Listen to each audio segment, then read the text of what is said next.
ألف لام را. تلك آيات الكتاب الحكيم. أكان للناس عجبا أن أوحينا إلى رجل منهم أن أنذر الناس وبشر الذين آمنوا أن لهم قدم صدق عند ربهم. قال الكافرون إن هذا لساحر مبين. إن ربكم الله الذي خلق السماوات والأرض في ستة أيام ثم استوى على العرش يدبر الأمر ما من شفيع إلا من بعد إذنه. ذلكم الله ربكم فاعبدوه أفلا تذكرون.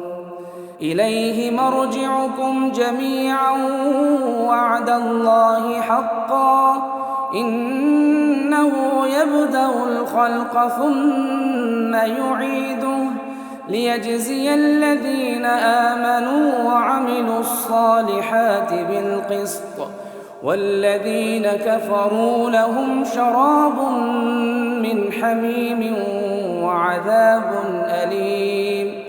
وعذاب أليم بما كانوا يكفرون. وهو الذي جعل الشمس ضياء والقمر نورا وقدره منازل لتعلموا عدد السنين والحساب. ما خلق الله ذلك إلا بالحق يفصل الآيات لقوم يعلمون. إن في اختلاف الليل والنهار وما خلق الله في السماوات والأرض لآيات لقوم يتقون. إن الذين لا يرجون لقاءنا ورضوا بالحياة الدنيا واطمأنوا بها والذين هم عن آياتنا غافلون أولئك مأواهم النار بما كانوا يكسبون. إن الذين آمنوا وعملوا الصالحات يهديهم ربهم بإيمانهم تجري من تحتهم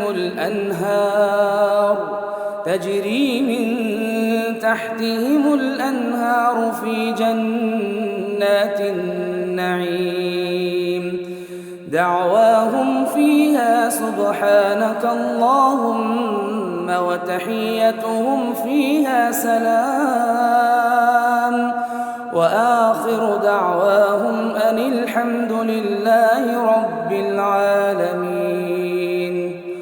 ولو يعجل الله للناس الشر استعجالهم بالخير لقضي إليهم أجلهم فنذر الذين لا يرجون لقاءنا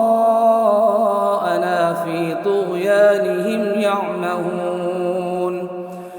وإذا مس الإنسان الضر دعانا لجنبه أو قاعدا أو قائما فلما كشفنا عنه ضره مر كأن لم يدعنا إلى ضر مسه كذلك زين للمسرفين ما كانوا يعملون.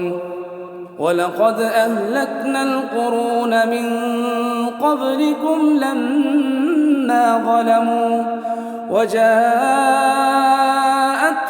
رسلهم بالبينات فما كانوا ليؤمنوا كذلك نجزي القوم المجرمين ثم جعلناكم خلائف